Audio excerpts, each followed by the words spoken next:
کراچی میں 2-4 نہیں درجنوں خواتین منشیات فروخت کرتی ہیں۔ قانون نافذ کرنے والے اداروں نے فہرست بول نیوز کو موصول ہو گئی۔ کس علاقے میں کون سی پنکی سرگرم ہے؟ کفیل احمد کی رپورٹ۔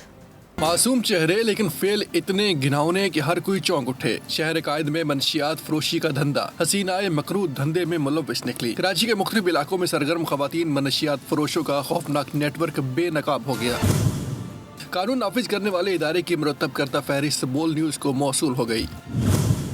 فہرست کے مطابق ڈیفنس کلفٹن میں منظورہ فاطمہ، کرنگی میں عابدہ، مہران ٹاؤن میں شاہین، نصرت اور نسیمہ سرگرم ہیں، جبکہ گٹاب میں جنت بی بی اور ملیر سٹی غریب آباد میں شیمو عرف شمع، زرینہ اور نسیمہ زہر بیچنے میں ملوث ہیں۔ سہراب گوٹ میں جنت، گل ٹاؤن میں زلیخا، جمشید کوارٹرز میں فہمیدہ، جبکہ کرنگی نمبر 1 میں شبانی کا نام بھی فہرست میں شامل ہے۔ اورنگی ایرانی کیمپ میں فاطمہ کرن، 11 نمبر پر جمیلہ، لیاقت آباد اعظم نگری میں گڈی اور الیاس گوٹ میں ہنا کے مبینہ نیٹ ورکس بھی قانون نافذ کرنے والے اداروں کی نظر میں آ گئے۔ سبسکرائب کریں اور بیل دبائیں تاکہ کوئی خبر رہ نہ جائے۔